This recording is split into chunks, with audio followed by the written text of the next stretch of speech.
part of the Press Play Podcast Network.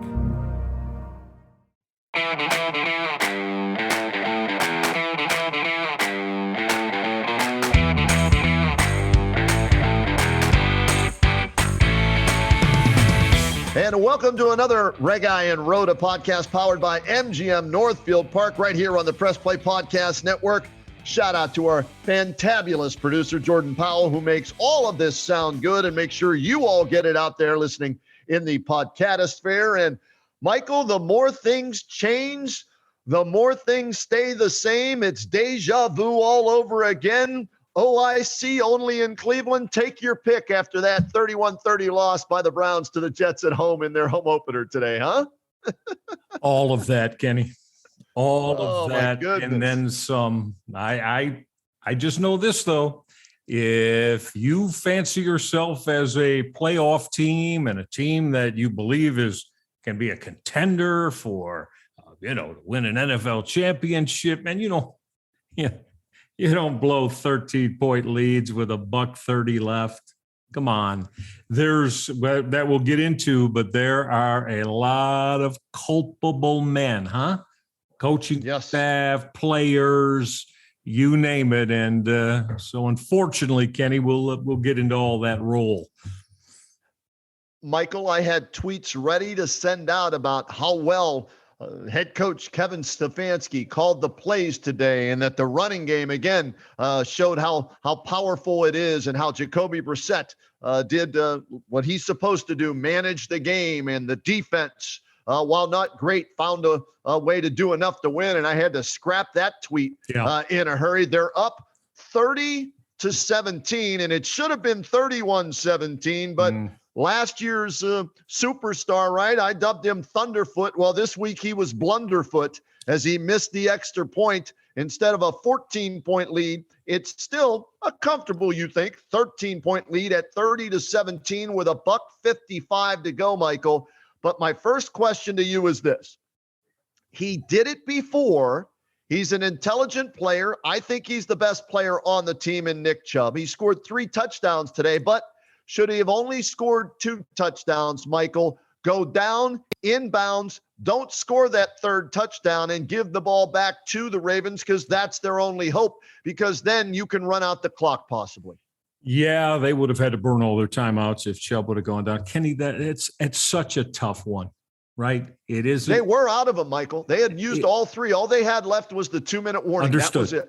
Understood. Yeah. I mean, it's such a tough one because, again, when we're either critiquing it or going through the conversation on it, because you are talking about, without question, the best player on this football team.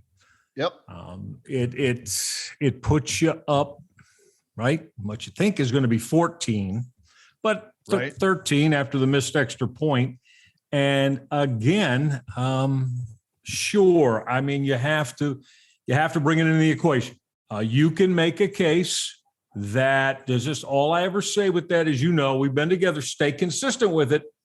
If you believe that that's the move that has to be made, then, next time it happens and they don't blow the football game, then still say the runner, running back, wide receiver, whomever should have went down, right? Just stay consistent. If that's the belief that you have.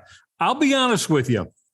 In that occasion, Ken, it didn't even come into my mind. It did to me twice. It? Okay. It came to mind when Kareem Hunt ran out of bounds, I think at least once, maybe twice on that last drive. Yes. Okay. Which meant they didn't have to burn the timeout, right? Yes, correct. And then I see Chubb running down that left side, and he sidesteps somebody. I'm like, oh, good. He's not going out of bounds. He's not going to go in the end zone. He's just going to fall down. 2-minute warning, and then you genuflect 3 times, and then if there's any time left, you kick the field goal, and it's a 2-score game. Yeah, and like I said, it's and like all of us, right? He's got to be held accountable and responsible for that. I'm just wondering, what are the repercussions from it? In other words, are we going to find out that did Kevin Stefanski, did the offensive coaches, are they I'm not going to say take him to task, but you know what I mean? Say, Right. Hey, Nick, come on, man. No, we got to go down there and the game's over. You're better than that sort of thing. Again, it's a damn tough one, Kenny. It's a damn tough one for me because, and I will admit, in most cases, I lean toward the, make the smart play there when you know that the football game is in essence over if you go down short of the end zone. So it's a difficult one. And in this instance, the entire football team and the coaching staff wound up burning Nick Chubb for the decision that he made to go in the end zone instead of going down and ending the football game. Because right then and there, it's 1st and goal from inside the 5, right? Yeah. Mm-hmm. 2-minute warning. Right. So you come out, you run 3 plays without, any timeouts being taken by the New York Jets at that point. So 40, let's see, for 155. Game's over, Ken. Game's over. It's pretty close to being very over. Close, over. At least you kick a chip shot field goal, like I said, and leave very little time on the clock for the Jets. So he elected not to do that. I understand it. The emotions, sometimes you forget about it. You get in the end zone. It's a hat trick. Everybody's celebrating. You think you got this wrapped up because you're confident your defense will get the stop. But, Michael, let's forget about that play now and move on to the defense. And for the second consecutive week in the fourth quarter, they have blown leads and given up, Michael, 17 points against Baker Mayfield and the Panthers in the fourth quarter, and 17 points to 88-year-old Joe Flacco and the Jets in the fourth quarter. And last week, it didn't cost them. This week, it did. And this isn't the first time we've seen this from this defense going back to last year and the year before that. They've given up leads in fourth quarters the last 3 years. So is this a Joe Woods thing or is this a talent thing?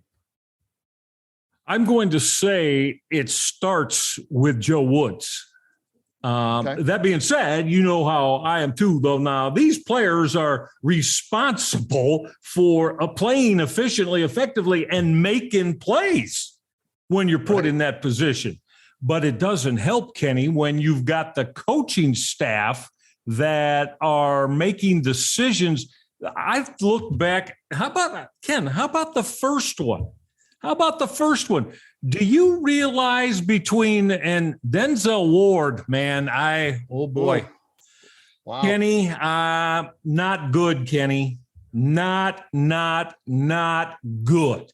From everybody $100 million. Oh, yeah. And here's another one. I'm sorry. I know he's a Cleveland kid. I know he played at Ohio State. I don't give a damn about any of that. You got to play well, man. Denzel Ward, Kenny, did you see the 65-yard throw to Corey Davis? Ward just let him run right by him. He said, well, maybe he was looking for safety help. No, you don't think about safety help. You better be damn sure. And so, again, that's what I mean. You got one of your better players, right, that ain't playing worth a damn. How the hell are you supposed to win that way, Ken? I'm with you. Reg, $100 million player there, and Myles Garrett, more concerned about the fans booing the team after the game, it sounded like, than his defense blowing a game. And, I look at the stats, 1 tackle, 1 sack. That's it from another $100 million man. That's right. And you can tell me all you want, well, he's being chipped and he's being double teamed. You know, he did nothing positively today to affect what should have been a win. So, again, to me, if your top players, and I think many would say, well, your 2 top players on your defense right there, Myles Garrett and Denzel Ward. Neither one of them did a damn thing today to affect winning. And to me, that when you get in those kind of situations, Kenny, it makes it winning's hard enough in this league, huh? Right. You got to have your top players virtually. Of course, everybody's going to make a mistake here and there, but I mean, some of these blunders are just like you don't expect it from a good high school team, quite frankly. Right. Yeah, I'm with you, Reg. And it's becoming harder and harder for me on the Kenny and JT show on WHBC to defend Myles Garrett. My partner's not a big fan. He thinks he doesn't do enough. He hears all this defensive player of the year stuff, and he doesn't think he's consistent enough and does enough week in and week out for the Browns. And I've tried to defend him. He's going to be the all-time leading sack guy for the Browns, this, that, and everything else. But I look at that game there, and then I hear his comments. You know who I want to give credit to? Anthony Walker, the linebacker. And post-game, I heard one comment from him, I'm paraphrasing, and I'll at least give him credit, not for his performance on the field, but afterwards he said, look, last week and this week starts with me. I'm the communicator on the team. I'm the quarterback of the defense. We didn't get the job done 2 weeks in a row. That's on me. I take the blame. That's what I want to hear from Myles Garrett. That's what I want to hear from Denzel Ward, the so-called leaders and best players on this defense, not from Anthony Walker, who's, he may start, but he's more of a part-time player on this team than a superstar or supposed superstar on this team. So that bothered me after hearing Myles talking about he heard the fans booing and he hopes they don't abandon the team, and that's disappointing. Well, you know what else is disappointing? Blowing a freaking 30-17 lead with $1:55 to go at home and losing the game. That's disappointing to me. 1,000,000%. And to Joe Flacco and the New York Jets. And of course, what does I heard Flacco? I just for like a 30 seconds went into the Jets post-game show afterwards, Kenny. And as first thing I hear Flacco say, well, hey, listen, if you follow my career, all I ever do is win in that stadium. I think he said he's 17-3. Oh boy. Dagger. Yeah, well, of course, all that in the division with the Ravens. So he's playing there every year. Right. I mean, and then you got to, he's laughing at you, and then you got to listen to that too. In other words, he said, well, this is nothing unusual for me. This all I ever do is win in this place against that team. I've made a career out of it. So, take that in the throat too. Yeah. Reg, I thought they were going to, I picked 8 sacks. I said they were going to sack that old man Statue of Liberty 8 times today with that offensive line that's terrible and everything. Like they got 2 sacks. Yeah, it's not good enough. One by Clowney, one by Garrett, and that was not good enough. And Flacco picked them apart then when given the time.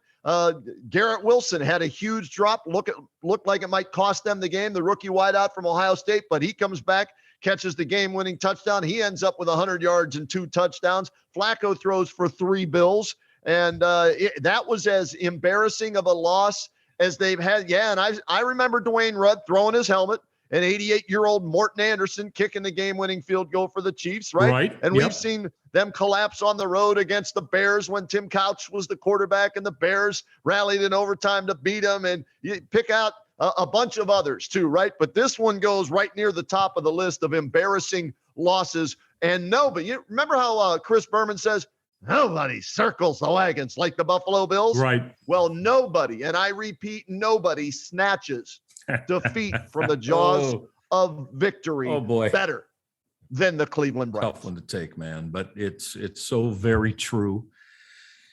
Kenny, I was looking at a couple of things, and I know you're more the stats guy than me, but this one, I mean, stood out. Check this one out.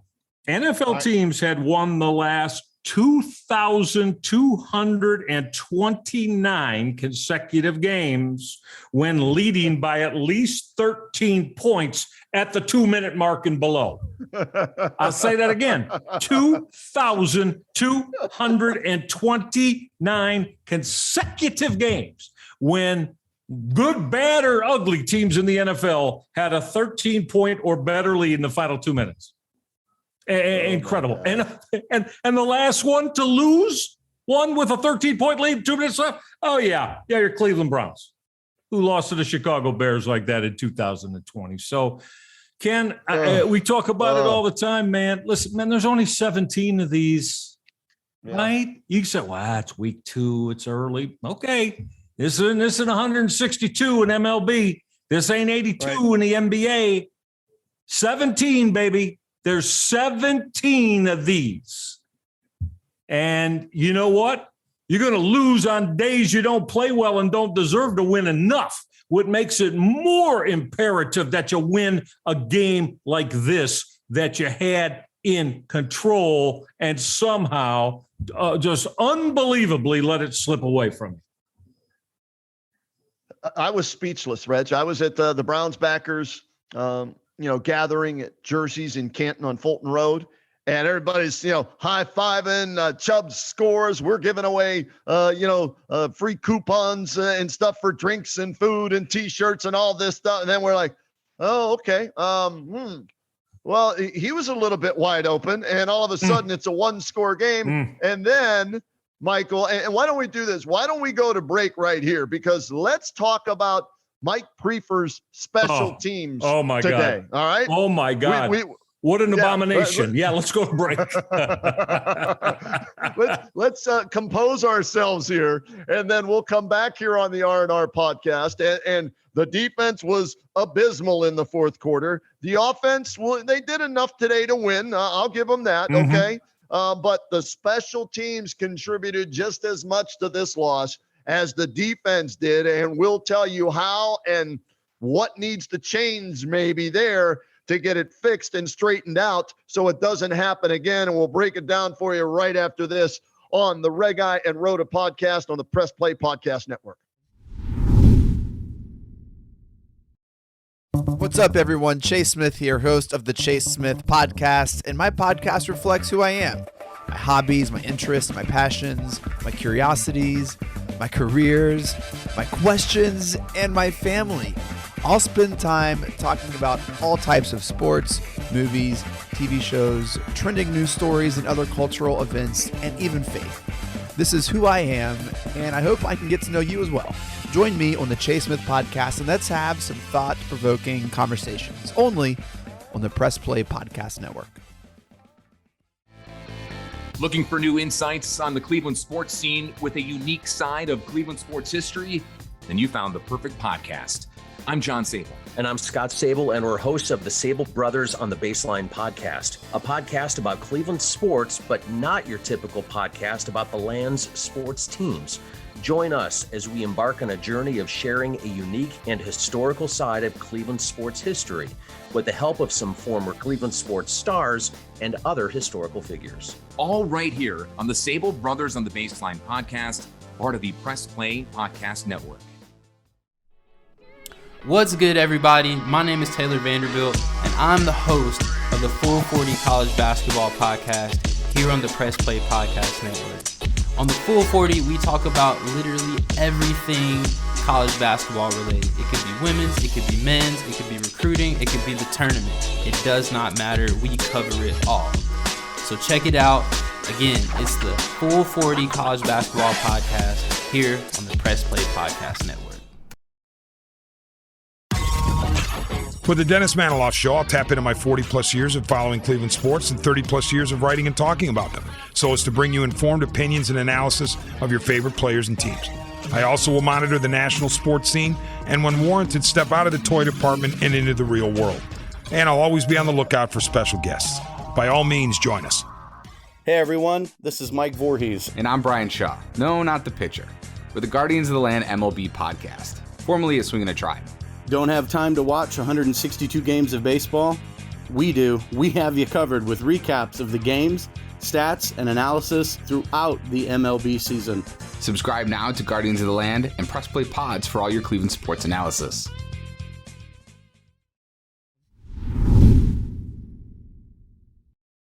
And welcome back to the Red Eye and Rhoda podcast, brought to you by MGM Northfield Park. Northfield Park is your home for live and simulcast racing. Catch the excitement of live harness racing every Monday, Wednesday, Saturday, and Sunday evening with a 6 p.m. post time. Wager and win daily on top thoroughbred and harness tracks from around the world with action starting around noon. Plus, enter to play the free handicapping contest every Sunday for a chance to win cold hard cash. Top prize, $500. Registration begins at 11 a.m. Free admission, free parking every day at Northfield Park. Kenny Road along with Michael Regai, the R&R podcast continuing here. And Reg, the defense, yes, taken to task. Joe Woods, his seat is extremely hot right now. 2 weeks in a row, a 17-point fourth quarter by the opposition. Some think fireable offenses. I'm one of them. I've seen enough of Joe Woods. If they were to fire him tomorrow morning, I wouldn't lose any sleep over it. I might even applaud, much like they did in Columbus last year by getting rid of Kerry Combs and making a change. Now, this is in season, so I'm not sure who would take over, but I wouldn't have a problem with it. But the defense wasn't the only reason they lost that game to the Jets 31-30. How about the special teams starting early in the game, Michael, near midfield, getting fooled on a fake punt, which kept a drive alive for the New York Jets? And that would just be one of many things to come in the special teams part of the game that were disastrous. Kenny, let me give you their body of work today. And it pains me to bring this up. So they give up that fake punt, right, that you just mentioned. That leads to New York Jets points. Now, we love the kid, but again, everybody's culpable. You missed the extra point, right? Can't happen. End of the game. There's no weather situation going on today. Just can't happen. And then you fail to recover the onside kick. And again, I've got to go. I've watched it 5 times. I'm sorry. I got to call out one of the Browns' better players who had a strong day today. What Amari Cooper stood there and it's like, Amari, you're like a shortstop here, man. Come up, charge, and field the football. He stood there, let it coming to him, Kenny. Here's the problem. It never got to him because once it went 10 yards, there's Jet special teamers. Cooper standing there just with egg on his face. I couldn't believe it. Amari, you're there for the reason to go get the football. Couldn't believe it. So, again, you've had 2 or 3 of the Browns' top players today. Yep. With real bad. Amari had a real good day receiving the football. They went to him today. They didn't last week. They did today. He had a very strong day. And then with an opportunity to field the onside kick to put the game away, I don't know. He stood there like a statue and didn't go after it. Reg, I'm just going to throw this your way. And I don't know this to be fact. I don't know Amari Cooper. I've never interviewed Amari Cooper. I've only watched him on TV, right? Yeah. So I don't know. And he's had some injuries, right, in recent years. Mm-hmm. Do you think he was afraid of getting hit and hurt diving on a ball like that in a scrum in a pile like that and was hoping somebody else would grab the football so he would avoid taking a hit on special teams right there? Well, then, Kenny, I have no idea. But if that's the case, you know what he has to do? He has to go tell the head football coach, I don't want to be on special teams. Right. If so that's the way you feel, we have no idea. But if that's the case, if that would conceivably be true, then as he needs to tell the head football coach, I'm not helping the team by playing this particular recover onside kick positions for our team. Because, like I said, I think the world of Amari Cooper. That's why I was shocked in looking back at that. Go look back at it. I haven't. Yeah, I haven't looked back at it. I saw it live. That was it. Did not make a move to go get the football. Wow. I don't know. I don't know. You had some of the Browns' top players on this roster come up wanting and lacking in very crucial times today. How does Mike Prefer keep his job? I have no idea. Okay, so let me see. They gave up the fake punt that led to points by the Jets, right? You missed the extra point, and then the onside kick. You failed to recover that. So if you're the special teams coordinator, right? Yep. How in the hell do you make that where it feels right to everybody? You can't. I don't know. No. It's your responsibility. You cannot. And I tell you what, if he's not taking a real hard look at, whether it's his philosophies, what he's teaching technique-wise, any of it, all of it, he better take another real strong look at it. Because, Kenny, again, there's only 17 of these, man. You can't jack around, right? We know this. I fire him tomorrow, and I might include a couple of the defensive assistant coaches as well.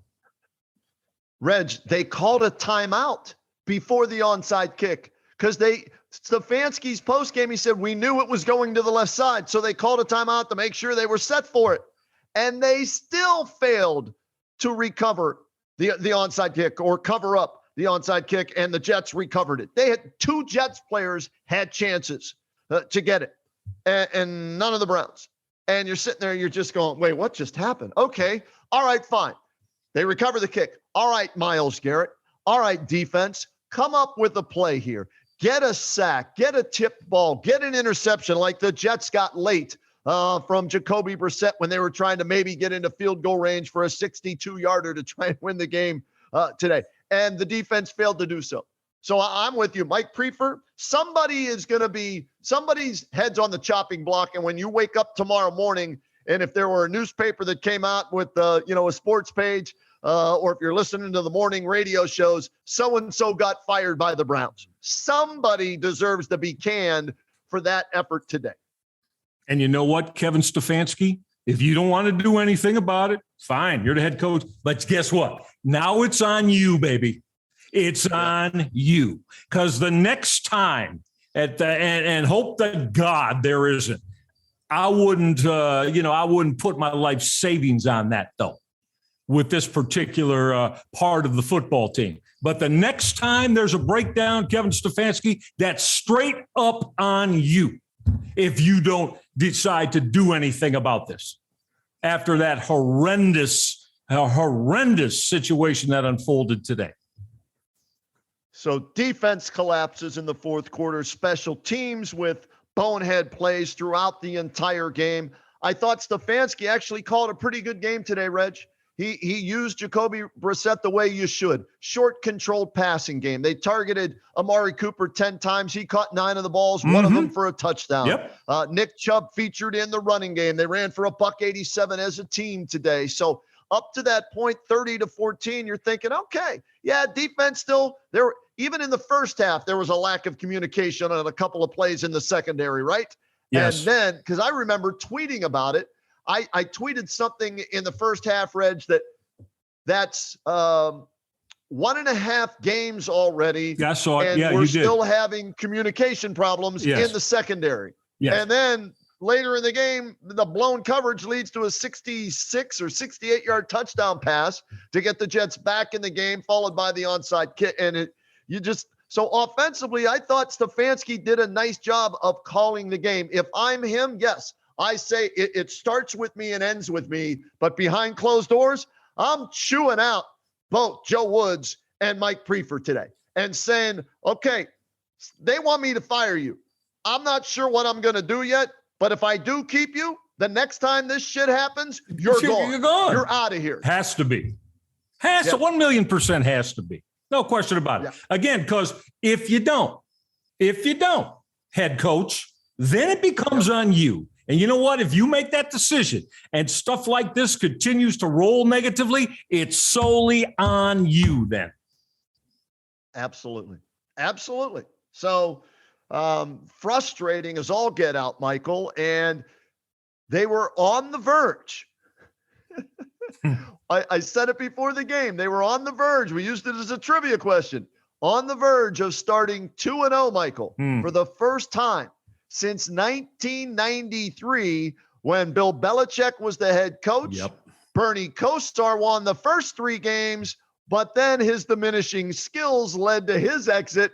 Vinny Testaverde and Todd Philcox took over after that. They ended up 7-9, but they did start 2-0 and 3-0 that year. And the Browns haven't since, and they still haven't because they blew a 13-point lead in the fourth quarter with 1:55 left. Right. 94 was a good year. I don't know if they started 2-0. I know they wound up. No, they didn't.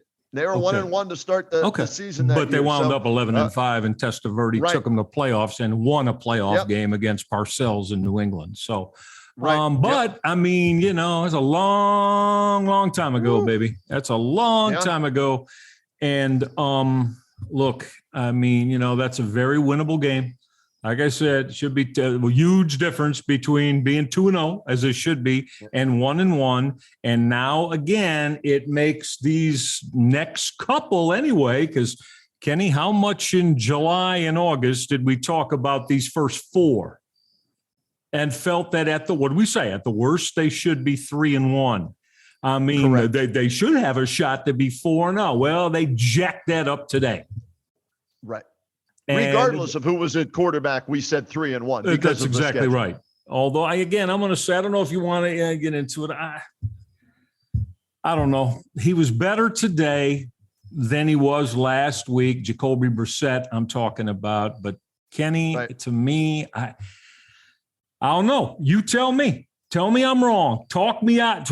I do not have a lot of confidence in that young man. Kenny, here's what I'm looking at. And we know it's coming, right?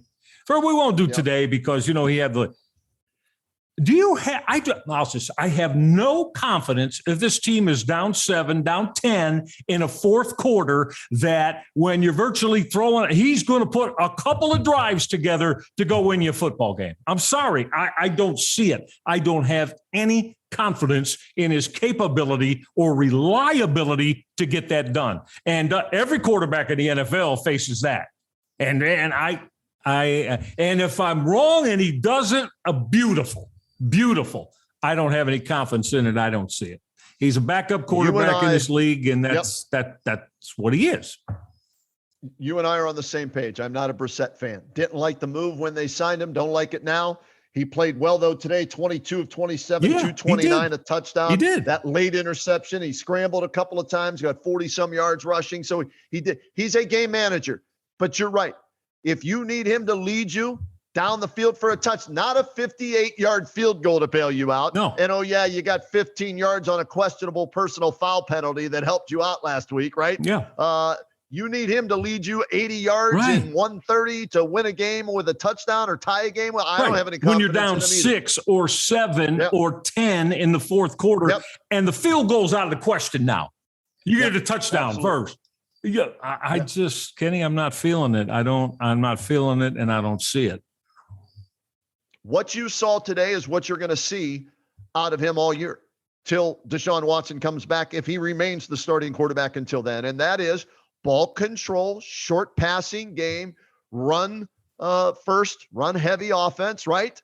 And sprinkle in some throws, maybe 20 yards down the field, but no deep balls. Have they thrown a deep ball in 2 weeks? No. I'm trying to remember if they might have last week. I don't remember one today. Kenny, Just deep to balls, keep the defense I'd honest. be happy if he threw that 15 to 18-yard intermediate throw here and there. Right. Yep. Everything is dump offs and wide receivers or tight end getting on the edge and that quick throw that gets in the ball quickly. Well, why are they trying to do that? Right. Because the confidence lessens when you ask him to take a 7-step drop and read coverages. Right, Ken? Now it's a whole different story now. Yeah. Bryant had a 30-yard reception. I don't know how far down the field he threw it. And there was a crossing route to Bryant. Cooper had a 20. So those were their 2 biggest pass plays today, 30 yards and 20. Isn't it something? Last week, so is this going to be – so last week, right, he virtually only threw the football to Donovan Peoples-Jones. Right. Who caught 6. I think had 10 targets, right? Peoples-Jones was targeted once today on that throw that he caught the football in the corner of the end zone and again, just couldn't stay in bounds, contested. So, and now today Amari Cooper was targeted. But are we going to start to use everybody in the same game? I mean, the first 2 weeks, they haven't. It's been – it's almost like saying, well, we're going to feature. Last week it was Peoples-Jones. Today it was Cooper. They did get Njoku a little bit involved today, which they need to do. But, I mean, can we start throwing to 3 or 4 receivers each game? Well, I don't know about that. I don't know how to answer that one, Rich. Okay. I think you're limited because of your quarterback. That's what I think. When it comes you to could that. be right because it's got to be a first read or second read and then run because he's afraid to take chances. I heard somewhere before the game today when he went back and looked at the film of Amari Cooper, and I'm paraphrasing, Mm-hmm. I didn't realize you were that wide open in the first game, right? I saw that. In other words, I was kind of afraid to maybe throw it into some traffic, but maybe you were wide open and I didn't realize. Well, that's not, to me, that doesn't make me feel real good if I'm a wide receiver, right? No. I didn't realize you were that wide open. You know? Well, that's your job to realize that. You're the quarterback. Yes, sir. Hello? Yes, sir. You know? Yeah, so I mean, look, and again, this is not a condemnation. Kenny and I said this. He's a backup quarterback. You have to have him in the NFL, but that's what he is. He's not a guy with elite skills that, and he's never going to be a big-time starting quarterback in the league. I mean, he's already been in the league for 8 years. If that was the case, he would have been one now. So you're hoping he keeps this thing together. But again, right, this is, this is the guy that Andrew Berry, he went after this, went after him early, Kenny. Yeah. He didn't wait to see maybe who got cut, whatever this. Nope, he went, this is the guy we want. All right. Okay, Andrew, this is your call then, man. So you got 9 more games. We'll see. And if it doesn't work out, do you go to Joshua Dobbs, who's never started a game before in his entire NFL career? Would be a tough call, wouldn't it? Yeah. I mean, you got Rosen on the practice squad, I think, right? Yeah. James Bond, as we're calling him, Kelly Mond on the practice squad, or whatever, or active roster, inactive again today. So I don't know. If it's not Brissett, who is it then at quarterback until Watson comes back? So that's something that will be talked about, I'm sure, moving forward, depending on what their record is. Right. Because I think they feel if they can be 6-5, that I really believe their goal is with him at quarterback, Brissett, get him through 11 games, be 6-5, worst case scenario, 5-6. And then we'll see if down the home stretch, we can bring in a guy who hasn't played in a regular season game in 700 days, turn it over to Deshaun Watson and be the savior of the team. Yeah. Well, that's pretty much exactly what this situation is. Yeah. And we'll see. So, but they really lost a great opportunity to start 2-0 today with that.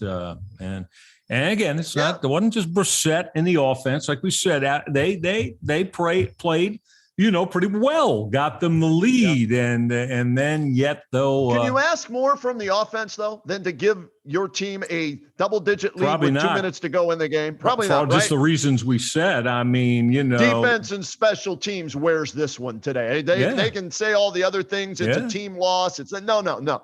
Defense, special teams, or guess what? And I'll go back to where we started on this podcast. There's no onside kick. There's no need for the defense to stop the Jets if Chubb falls down short of the end zone inbounds. You avoid even having these plays possibly happen. So it'll be interesting to see what comes out tomorrow about that. I didn't hear if Chubb spoke after the game. I didn't see that yet because we're jumping into this podcast. I just heard Stefanski and Myles Garrett. Those were the only two I heard after. I don't think Nick Chubb was made available to the media now, but don't hold me to that. But I always, surf around after games to hear what players are talking and did not hear him. No. Yeah. I scoured Twitter real quick. I didn't see anything, so I don't know. So we'll look into that. Okay. The good news in all of this today, Michael, you ready for this? There is good news. The Steelers in the division lost to the Patriots at home, 17-14. The Bengals in the division lost to the Dallas Cowboys on a field goal late in the game. The Baltimore Ravens. You think the Browns defense was bad, giving up 17 points in the fourth quarter? The Baltimore Ravens blew a double-digit lead and gave up 21 points to Tua Tagovailoa. He threw 6 touchdown passes, Ken.